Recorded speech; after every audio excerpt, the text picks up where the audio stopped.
अगर आपने अभी तक हमारा चैनल सब्सक्राइब नहीं किया तो अभी सब्सक्राइब करें और बेल आइकॉन को क्लिक करके हमारी लेटेस्ट वीडियोस के बारे में अपडेट जानें।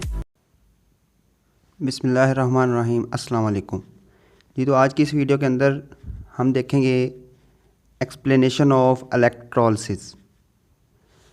चैप्टर नंबर 10 का ये टॉपिक है, इम्पोर्टेंट टॉपिक है लॉन्ग क्वेश्चन के हवाले से, एक्सप्लेनेशन ऑफ इलेक्ट्रोलिसिस। तो सबसे पहले हम देखेंगे कि इलेक्ट्रोलिसिस में क्या होता है। एक्चुअली इलेक्ट्रोलिसिस इलेक्ट्रोलाइट की होती है। किसके थ्रू होती है? इलेक्ट्रोलिटिक सेल के थ्रू। और इसमें होता क्या है? आयंस की फॉर्मेशन होती है, यानी आयंस बनते हैं। तो ये तीन बातें इलेक्ट्रोलिसिस से रिलेटेड आपको पता होना ज़रूरी है कि इलेक्ट्रोलिसिस इलेक्ट्रोलाइट की होती है, किसमें? इलेक्ट्रोलिटिक सेल में।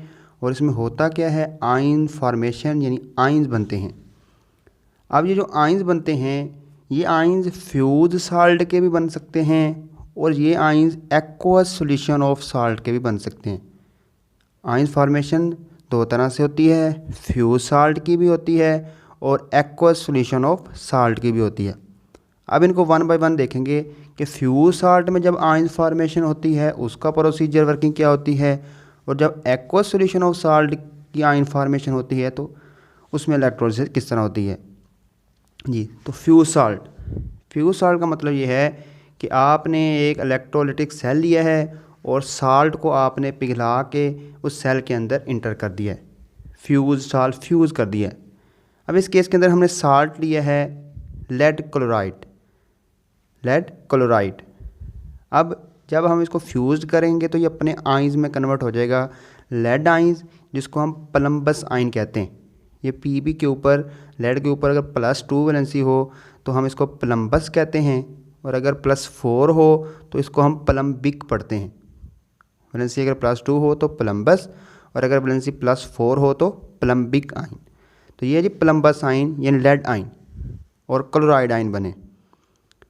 तो फ्यूज साल्ट के आयंस बन गए। ये हमने एक साल्ट लिया PbCl2 फ्यूज्ड फॉर्म में, पिघली हुई फॉर्म में, और इसके आयंस बन गए।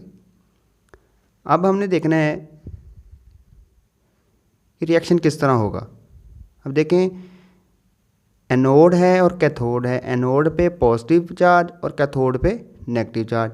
अब इसमें कौन से आयन जाएंगे? अब एनोड क्योंकि पॉजिटिव है, इसमें आयन कौन से जाएंगे? नेगेटिव। अब नेगेटिव कौन से हैं? क्लोराइड। तो इसमें ये क्लोराइड आयन जो हैं वो एनोड पे चले जाएंगे, और जो पॉजिटिव आयंस हैं वो कहाँ जाएंगे? वो कैथोड पे जाना शुरू हो जाएंगे। हम रिएक्शन देखते हैं। तो सबसे पहले हम रिएक्शन देखते हैं एनोड। अब एनोड पे कौन से आयंस हैं? Chloride ion. ये क्लोराइड आयंस हैं। अब क्लोराइड आयन क्या करेंगे? इलेक्ट्रॉन को लॉस करेंगे। Loss of electron is called oxidation. Students, last lecture के अंदर बताया था, आपने कोड याद रखना है, एन ऑक्स, एन एनोड और ऑक्स ऑक्सीडेशन, एनोड पे ऑक्सीडेशन। तो इलेक्ट्रॉन लॉस हो गए और क्लोरीन गैस एनोड से इवॉल्व होना शुरू हो जाएगी। तो ये था एनोड पे रिएक्शन। अब यही जो इलेक्ट्रॉन लॉस हुए हैं ये अब कहाँ जाएंगे? कैथोड। अब कैथोड पे क्या चीज़ पड़ी है? प्लम्बस आयन। अब प्लम्बस आयन इन्हीं दो इलेक्ट्रॉन को गेन करेंगे और ये लेड की फॉर्म में जमा होना शुरू हो जाएंगे। अब क्योंकि इलेक्ट्रॉन गेन हुए हैं तो gain of electron is called reduction. और इसको याद करने का कोड आपको लास्ट लेक्चर में क्या बताया था? Red cat. Red mean reduction and cat mean cathode. Cathode पे reduction in case of electrolytic cell. तो हमने क्या देखा जी? फ्यूज साल्ट था, उसके आयन अपने रिस्पेक्टिव पोल की तरफ मूव करना शुरू कर गए। एनोड पे ऑक्सीडेशन हुई और कैथोड पे रिडक्शन हुई। अब इसमें 3 इंपॉर्टेंट पॉइंट्स हैं जो आपने याद रखने हैं। पहला इंपॉर्टेंट पॉइंट ये है कि इलेक्ट्रॉन एनोड से कैथोड की तरफ मूव करेंगे या कैथोड से एनोड की तरफ। तो देखें, इलेक्ट्रॉन लॉस कहाँ हो रहे हैं? एन ऑक्स, एनोड पे ऑक्सीडेशन हो रही थी, यानी एनोड से इलेक्ट्रॉन लॉस हो रहे हैं। तो लॉस हो किस तरफ जाएंगे? कैथोड की तरफ। तो यहाँ हमने क्या देखा कि जो इलेक्ट्रॉन होते हैं वो एनोड से कैथोड की तरफ मूव करते हैं। तो फर्स्ट पॉइंट क्या देखा जी? Electrons flows through external circuit from anode to cathode. ये पहला पॉइंट था। अब सेकंड पॉइंट है electric current is conducted through the cell by ions. अब इस सेल के अंदर जो इलेक्ट्रिक करंट है, इस सेल के अंदर जो इलेक्ट्रिक करंट कंडक्ट होगा वो किसकी वजह से होगा? वो इन आयंस की वजह से होगा। ये जो पॉजिटिव और नेगेटिव आयंस पड़े हैं उनकी वजह से होगा। यानी इस सेल के अंदर जो करंट है वो किसकी वजह से होगा? वो आयंस की वजह से होगा। और ये जो बाहर इलेक्ट्रिक करंट कंडक्ट हो रहा है ये किसकी वजह से हो रहा है? ये जो इलेक्ट्रॉन जा रहे हैं, मूवमेंट ऑफ इलेक्ट्रॉन हो रही है, इसकी वजह से होगा। अब दो बातें हैं कि सेल के अंदर जो करंट है वो आयंस की वजह से, और सेल के जो बाहर है वो जो करंट है वो किसकी वजह से है? वो इलेक्ट्रॉन्स की वजह से। तो तीन बातें देखी हमने कि जो करंट है यानी जो इलेक्ट्रॉन है वो एनोड से कैथोड की तरफ मूव करते हैं। इलेक्ट्रिक करंट जो सेल के अंदर है वो आयंस की वजह से है, और सेल के जो बाहर है वो इलेक्ट्रॉन्स की वजह से। ये इंपॉर्टेंट एमसीक्यूज़ है, इसको अच्छे तरीके से देख लेना है। तो ये था जी हमारा फ्यूज्ड साल्ट। नेक्स्ट है जी एक्वस सॉल्यूशन साल्ट। अब एक्वस में क्या करना है? हमारे पास एक साल्ट है NaNO3 सोडियम नाइट्रेट, हमने वाटर मिक्स किया, अब उसके आयंस बनना शुरू हो गए।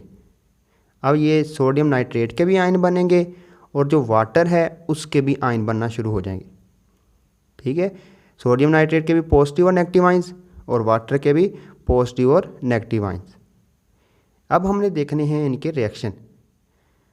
अब एनोड पे आप क्या समझ रहे हैं कि जो नेगेटिव आयन है वो एनोड पे। अब नेगेटिव अगर गौर से देखें यहाँ दो हैं, एक NO3 है और दूसरा OH है, हाइड्रोक्साइड आयन है। अब ये दो नेगेटिव आयन्स हैं, अब इनमें कौन से आयन एनोड की तरफ जाएंगे? तो वो आयन्स जो ज़्यादा ऑक्सीडेशन पोटेंशियल रखते होंगे वो आयन्स एनोड की तरफ जाएंगे। स्टूडेंट्स, ये हमारा इसी चैप्टर का सेकंड लास्ट टॉपिक है electrochemical series, very important topic. उसमें हम देखेंगे कि कौन से ऐसे आयन्स हैं जिनका ऑक्सीडेशन पोटेंशियल ज़्यादा होता है और कौन से ऐसे आयन्स जिनका ऑक्सीडेशन पोटेंशियल कम होता है। अब ये दो नेगेटिव आयन हैं, तो इन दोनों में से कौन से ऐसे आयन हैं जो इलेक्ट्रॉन इजीली लॉस कर देंगे? तो नाइट्राइड आयन और हाइड्रोक्साइड आयन की दोनों की निस्बत जो OH आयन हैं ये जल्दी इलेक्ट्रॉन लॉस कर देते हैं। तो अब एनोड पे कौन से आयन जाएंगे जो जल्दी इलेक्ट्रॉन लॉस कर देंगे? तो जो OH नेगेटिव आयन हैं ये एनोड पे जाएंगे। अब एनोड पे जाके क्या करेंगे? ऑक्सीडेशन यानी लॉस ऑफ इलेक्ट्रॉन।